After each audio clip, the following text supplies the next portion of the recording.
President Obama has called the IRS scandal a phony scandal. Is it a phony scandal? Well, I think that anytime the IRS is involved, for many people, it's a real scandal. Well, not phony, try formidable. Hillary Clinton going against the administration's previous claims, labeling the IRS targeting scandal, as you just heard there, pretty real. I'll leave it to Greta to stir the pot. She just loves to alienate herself with everybody. Greta, it was a great interview. I really enjoyed it. I'm curious, though, what she has done more to not disassociate, but to differentiate herself from the administration.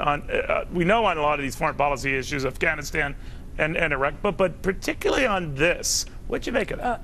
She didn't completely throw the president under the bus, but she certainly put daylight between them. She said many people think it's a scandal. She didn't say all, which is not insignificant, but where she probably threw him under the bus to the extent she did is she said, let's investigate. Remember, he called it a phony scandal. What I confront her with is that when you say something like phony scandal, you're trying to throw the dog off the scent, and that's what the president did. And it's hard to say it's phony when now I've got 200 emails missing. They've just come up with that. It's anything but phony, and I think that Secretary Clinton has seen that. She doesn't like sort of the circus-like atmosphere of these investigations, but the only reason it's a circus-like atmosphere is because the Obama administration just won't answer the subpoenas, just won't answer the questions, and now we have missing emails. Do you think, Greta, she would have answered you differently had we not gotten news of those suddenly missing emails? I don't think so.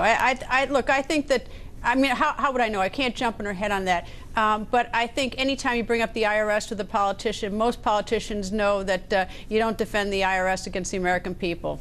Yeah, that's a good point.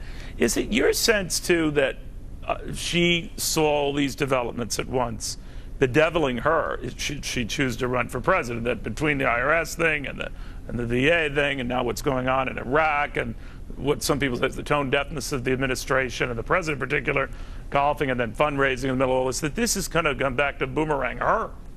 Well, yes, she's married to him politically in so many ways. But then when you look even at the poll numbers that are coming out now, is that anyone who intends to run, you want all his fundraising ability, you want all his, the people who support him. But on the other hand, you've really got to sort of run from his record in many ways. And when you see that most of the people in America that they're turning against him, is that you've got to try to be very clever and sort of thread the needle and figure out how do you get all the stuff you want out of him, yet you put distance from him on some of the things the American people just don't like. Now, I will tell you one thing. That interview last night was, was fun. I liked working with Brett. I mean, always so when I leave an interview, Neil, there's always like one question, that I wish I'd asked that I never did ask. Which was that?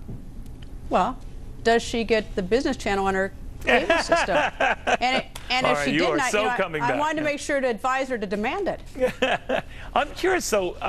How do you think she's been comporting herself in these interviews? I mean, with you and Brad. I mean, to me, I mean, she's doing a good job and all, but she's got a little vinegar in her. She goes back, I mean, even with otherwise friendly questions, I think it was an NPR reporter who asked her about her evolution on gay marriage.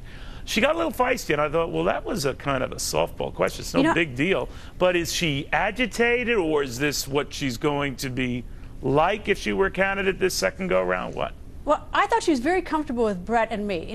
Some of the things is that, look, she stepped in a few things. I think she was tone deaf when she said, for instance, said she was dead broke when she left the White House. Right. In a technical sense, she was dead broke, but the problem is she's a little bit like LeBron James before he signs a contract, a multi-million-dollar contract. She could make a lot of money, but there's a little bit tone deaf about what American people is. So I think she's got, if she's going to run for president, she's got to go back out and talk to the American people and get a sense of what most go through. I didn't think she was testy with us, but we're sort of at the end of this train in terms of interviews. We're one of the last interviews, and I think she came, ready to debate us and have an engaging conversation with us. But she didn't get testy with us at all. But look, I've interviewed her. I've been around the block for 20 years in this city. Yeah. I've interviewed her, I think, probably 6 or 7 times while she was Secretary of State. I don't know how many times as U.S. Senator. So this wasn't particularly new. So I don't think that, I think she expected tough questions, but she also, I don't think she expected us, either Brett or me, to get, cheap with her. Well, you were both respectful. Everyone was respectful with her, and, you had some tough questions without being, a jerk about it.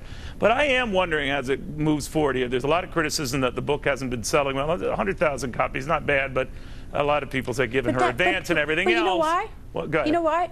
Oh, I mean, it's a whole, I mean, I've read the book, and it's very dense in the sense that you've really got to be a policy wonk to like it. Now, I went on many of these overseas trips with her to Afghanistan, Pakistan, India, Haiti, Mexico, Germany. So I was interested to sort of read the behind the scenes. But for most people, it's too dense. You know, they don't want to hear all the details. Yeah, yeah. Well, I beat you on that one. I've taken the Acela train with her, so we both share that same common journalistic bond. Greta, really, very good job. I look forward to the fallout from it. Was rather interesting. Greta Van Susteren in Washington. Thank you. Thank you, Neil. Well.